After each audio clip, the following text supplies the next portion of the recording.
I often talk about how I hate the lack of variety of killer builds we are basically forced into as killer players. Aura builds shut down distortion, anti-heal builds nerf significantly, gens fly way too fast nowadays, and the answer to that is running a shit ton of regression perks. You can't have viable build without at least one form of regression. Pain res, pop, and surge being the main ones, Wait. I did this already.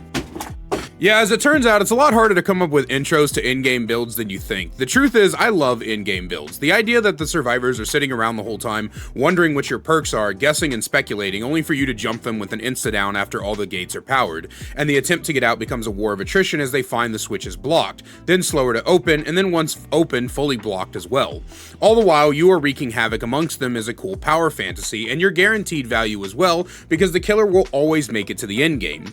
Unlike survivors, where there's a chance your wake up, hope, adrenaline left behind build won't get the chance to shine because the killer decided that new body wash you use smells too good and they chase you down all game with a rock hard boner in one hand and Barry Manilow's greatest hits in the other. In-game builds are a fascinating type of build and very few killers can utilize them correctly. You both have to be strong enough to go through the early and mid game without perks, and have the capacity to use things like no-ed, which means S-tier killers like Nurse and Blight have to ignore a huge part of in-game builds. On top of that, the player needs to be smart about how they do things. Everything is in preparation for the in-game to go your way, so you have to micromanage every decision, every hook you make, which gens you chase survivors off of, and which ones you need to give up, which survivors die and which ones live. You need to have a lot of patience and forward planning. Overall, I think in-game builds have the potential to be the most fun, engaging, and interesting builds in the game, but there is a problem. That in-game perks are not varied in the slightest. You only have 7 perks to play with and most of them are ass. No-ed, Terminus, No Way Out, Remember Me, Fire Up, Batteries Included, and Blood Warden. Sorry, 8 perks. I forgot about Rancor because honestly, who gives a fuck about Rancor outside of Rancor Roulette? Out of these 8 perks, only 3 of them sit in the A tier, and none of them are S tier or even B tier. No-ed, No Way Out, and Batteries Included are all in A tier in my honest opinion, as they all provide the most consistent value, with batteries providing consistent value throughout the game.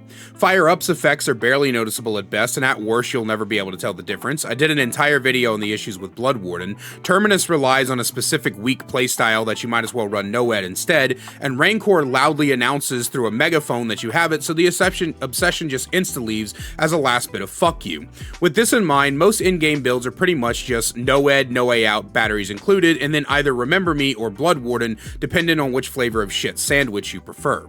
So today, I thought I'd present some concepts for more variety of in-game perks, some weak, some strong, but perhaps more chances for varied and interesting builds that maybe can work with specific killers in unique ways, and to top it off, I've also prepared some perks for survivors. Killer perks. Endless Hallway. Every time you hook a survivor, gain a token up to a maximum of 8 tokens. For each token, the length of the exit gate is extended by 8 meters. What this means is that for each hook, the survivors have to spend an extra 2 seconds running out of the exit gate. This gives you, as the killer, a maximum extra 16 seconds to catch them and down them, as well as creating enough distance so all those times you almost caught the survivor, you'll actually catch them this time. Global Sludge. When the exit gates are powered, a random totem on the map becomes lit. While the totem is lit, all survivors suffer from a 3% hindered effect. The totem's aura will slowly reveal itself over the next 60 seconds from 1 meter to 24 meters. Deadly Exit. After hooking 4 unique survivors, this perk activates. Once this perk is active, survivors who interact with the exit gate switches become injured and deep wounded. This perk deactivates after both exit gates have been interacted with once. Overwhelming Grief. Gain a token every time a survivor dies. Once the exit gates are powered, all remaining survivors scream and have their auras revealed for 5 seconds per token. Entity's Favor. When the exit gates become powered, all standing pallets are blocked for 20 seconds, and all down pallets are broken after the gates have been powered for 5 seconds. Survivor perks. Silent Escape. Exit gates make no noise, and the lights on the exit gates do not light up for the killer when you open them. Cover your tracks. Once the exit gates are powered, your scratch marks are delayed by 5 seconds and disappear 3 seconds quicker. Last Hope. Increased 50% chance to unhook yourself once the exit gates are powered. When you are unhooked after the exit gates have been powered, you receive an extra 10 seconds of base kit haste and endurance.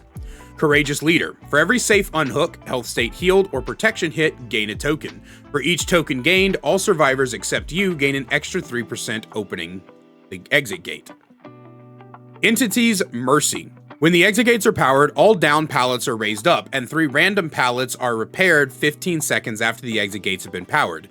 Additional instances of this perk do not add more pallets repaired, instead reduce the repair time by 3 seconds per additional perk. And that's all the new perks I have for you guys today. I hope you enjoyed the video. It's a quick little fun one. I've been saying that I've needed to do more fun videos, and I want to make a return to doing concepts every once in a while. So I hope you guys enjoyed this mini one. I am working on a full chapter concept, but just like the previous 2 that I've done in the past, these can sometimes take me months to complete because I put a lot of thought and time and effort into them. So I hope you guys are excited for that when it does come out. And as always, a great big special thank you to my channel members listed on screen now. If you want to find out how to become a channel member today and get awesome perks like seeing videos early, merch discount codes, and more, then please click that join button down below. I love you guys so much, and I will see you in the next one. Need more Kaiser in your life? Well, I've got you covered. Check out my second channel, The Kaiser Extras, where I upload full gameplays, stream compilations, me reacting to your Dead by Daylight clips, and more.